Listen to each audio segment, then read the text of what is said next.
उस वक्त जब हाफिज को क्रिटिसाइज किया था, क्योंकि हाफिज उस मिस्टिकल डायमेंशन को लेकर चले थे कि दुनिया नापाक है, तुम उससे अलग हो जाओ और कोने में बैठ के अल्लाह अल्लाह करो। इकबाल ने सो कन्फ्रंट करने की बात की थी, चैलेंज दिया था कि हाफिज से अल हजर इनल्लाह, हाफिज से बच के निकलो कि हाफिज तुम्हें मरवा देंगे। ये वक्त तसादुम का है, कशमकश दरिया का है, ये वक्त कॉन्फ्लिक्ट और तुंदिए पादे मुखालिफ से टकराने का है। जब ये तस्वुर आप बिल्ड करते हैं तो फिर हाथ पे हाथ रख के मेहदी का इंतजार नहीं करते। फिर हर इंसान अपनी जगह पे तकदीर यज़्दा होता है, अल्लाह की तकदीर होता है, खुद फैसले करता है और रब उसकी लाज रखता है। जनरली आपको लगता है शाह साहब ऐसा कि ये दज्जालियत का एक जमाना है जिसमें से हम गुजर रहे हैं? बात यही है, मेरे आका सल्लल्लाहु अलैहि वसल्लम ने जो फरमाया था ना, वक्त आएगा, जिसका मफहूम आपने फरमाया कि वक्त आएगा कि बारिश के कतरों की तरफ फितने हमारे घरों में दाखिल हो रहे होंगे। और ये वक्त है हिस्टोरिकली एक क्राइसिस पीरियड में है, तो उसका अजर भी उतना ही ज्यादा है। मेरे आका सल्लल्लाहु अलैहि वसल्लम ने जब सहाबा से फरमाया कि मैं अपने भाइयों, जिसका मफहूम है कि मैं अपने भाइयों से मिलने का बहुत मुश्ताक हूँ, तो सहाबा ने फरमाया कि या रसूल सल्लल्लाहु हम आपके भाई हैं। फरमाया नहीं, तो मेरे सहाबा जो बाद में आएंगे वो भाई हैं। तो अगर क्राइसिस है, अब चैलेंज है, तो फिर अजर भी उतना ही है। बेशक बेशक बेशक आपने बड़ी खूबसूरत बात कही कि जो कसम खा ले खुदा उनकी कसम भी पूरी करे। और ये वाकयात अगर आप मुस्लिम और बुखारी में देखें तो कई सहाबा के ऊपर है। एक सहाबी ने अपनी बहन का दांत टूटने पे कसम खा ली और खुदा ने उसकी लाज रख ली। आप देखिए कैसे कैसे लोग थे।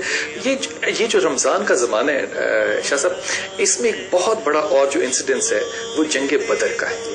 ये भी मुसलमानों के लिए एक बड़ी, एक जिसे कहना चाहिए कि एक ग्राउंड ब्रेकिंग एलिमेंट है। इसको आप आज के जमाने से कैसे रिलेट करते हैं? वो जज्बा, वो ईमान, वो बात मुसलमानों की जिसमें कि खुदा मुसलमानों से कह रहा हो कि मैं तुम्हारे लिए 1000 फरिश्ते लगातार भेजता रहूंगा। अब ये जमाना, मुसलमान तो वही है, रसूल पाक सल्लल्लाहु अलैहि वसल्लम की मोहब्बत भी वो दोस्तों वाली, हम पे वो कैफियत क्यों तारी नहीं हो रही? देखिए, one of the most fascinating moments of human history was बदर। इसमें कोई शुबे की बात नहीं। इस कदर छोटी जमात, इस कदर छोटी बैटल, 2-4 घंटे में जंग का फैसला हो गया था, लेकिन कयामत तक की आने वाली तारीख पर जो असरअंदाज हुई है, तारीख में इतनी छोटी बैटल ने कभी भी इतना बड़ा असर नहीं डाला जितना बदर ने डाला। हुजूर खुद दुआ फरमाते हैं कि या अल्लाह, अगर आज ये जमात कट गई तो फिर कयामत तक आपका नाम लेने वाला कोई नहीं होगा। और फिर अल्लाह ताला सफ दर सफ जो फरिश्तों का नुज़ूल होता है। इस बदर में हमें इतने ज्यादा सबक मिलते हैं जो आज के दौर के हवाले से भी और आइंदा आने वाले चैलेंजेस के हवाले से भी। कि देखिए, एक तरफ तो ये डायमेंशन है कि ज़ाहिरी प्लानिंग, जिस कदर वसाइल तुम्हारे पास हैं तुम उनको पेश करो। कुर्बानी और सेक्रीफाइस की आखिरी हदें पार हो जाती हैं। 313 जांबाज जमा होते हैं। स्ट्रैटेजी और प्लानिंग इतनी कमाल की होती है, बैटलफील्ड फॉर्मेशंस ऐसी बनाई जाती हैं कि खुद हुजूर जंग से पहले फरमा देते हैं कि यहाँ पे ये काफिर कत्ल होगा, यहाँ ये कत्ल होगा, यहाँ ये कत्ल होगा, यहाँ ये कत्ल होगा। यानी आप इंटेलेक्चुअली भी अगर उसको प्लान कीजिए तो एक बैटलफील्ड कमांडर के लिए इससे अच्छी प्लानिंग ही कोई नहीं हो सकती कि उसको पहले से ही पता हो कि दुश्मन को मैं कहां ले जाके कहां मारूंगा।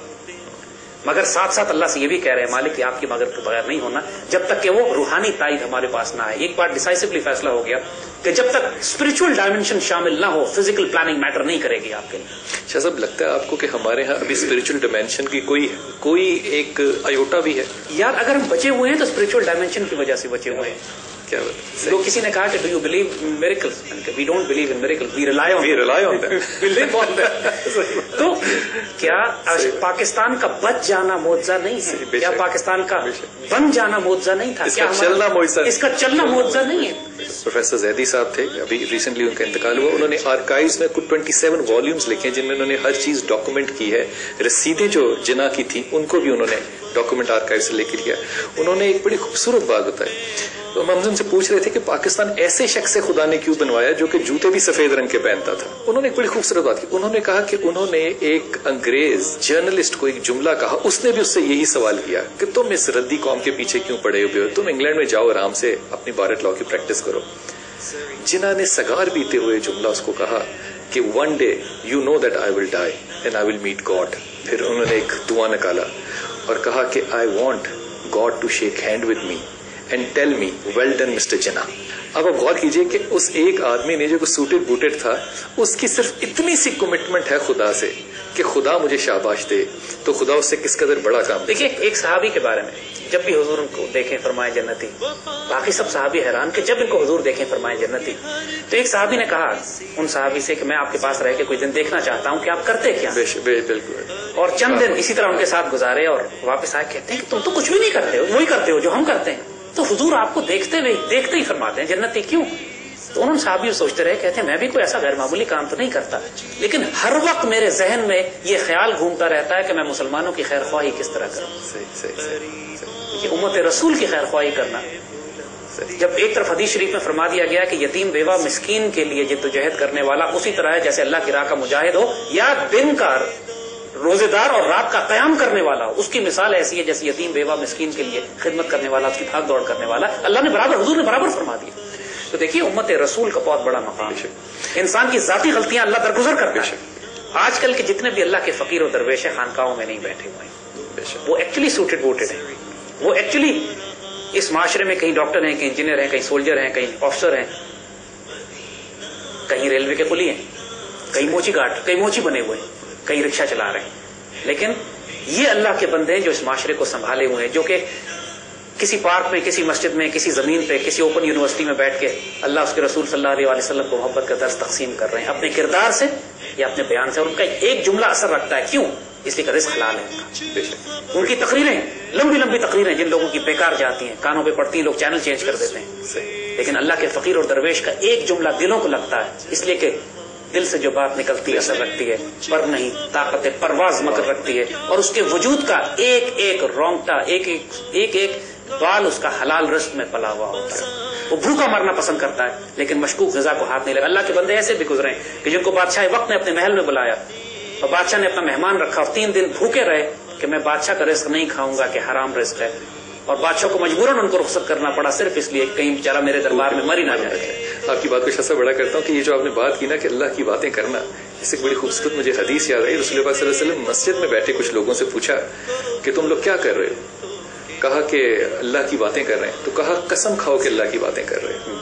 انہوں نے قسم کھائی کہ ہم اللہ کی باتیں کر رہے ہیں۔ تو انہوں نے کہا کہ میں نے اس لیے نہیں تم سے کہا کہ قسم کھاؤ کہ مجھے تم پہ اعتماد نہیں تھا، میں نے اس لیے کہا کہ مجھے جبرائیل علیہ السلام نے آ کے بتایا کہ خدا ان کی باتیں سن رہا ہے جو مسجد میں بیٹھے باتیں کر رہے ہیں، تو میں یہ جاننا چاہتا تھا کہ وہ تم ہی ہو جن کا کہ جبرائیل علیہ السلام ذکر کر رہے ہیں۔ غور کیجئے کہ اس زمانے میں چلے باقی ادراک تو شاہ صاحب چھوڑ ہی دیں، ایک چیز جو کہ اس قوم اور اس امت میں رہنی چاہیے تھی وہ رسول پاک صلی اللہ علیہ وسلم کے ساتھ اللہ عالم کہہ کے سرنڈر کر دینا۔ جو اللہ اور اس کے رسول نے کہہ دیا ہمیں وہ ایکسپٹ کر لینا چاہیے تھا۔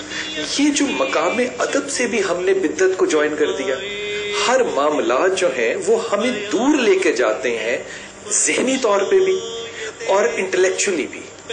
یہ معاملہ بھی مجھے لگتا ہے کہ اس پہ ہمارے علماء نے بہت فکر کی نہیں۔ دیکھیے بلال، یہ بات امت کا سب سے بڑا المیہ ہے کہ اس امت میں ادب رسول صلی اللہ علیہ وسلم ختم ہوتا جا رہا ہے۔ ہم اپنے بچوں کو ادب نہیں سکھاتے۔ ادب کا معاملہ رسول اللہ صلی اللہ علیہ وسلم کا اتنا شدید ہے کہ قرآن پاک میں اللہ تعالیٰ نے صرف 2 گناہ ایسے ہیں جن پر معافی نہیں ہے، ورنہ ہر گناہ پہ اللہ کی معافی ہے۔ ایک شرک پہ معافی نہیں ہے، دوسری گستاخی رسول پہ معافی نہیں ہے۔ کعبے کے غلاف میں بھی ہو تو وہ قتل ہوگا۔ تمہارے اعمال ضائع کر دی جائیں گے، تمہاری نماز، روزہ، حج، زکات ضائع کر دیا جائے گا اگر اللہ کے رسول کے آگے آواز جتنی سی بلند کر دی گستاخی اور بے ادبی سے تم نے۔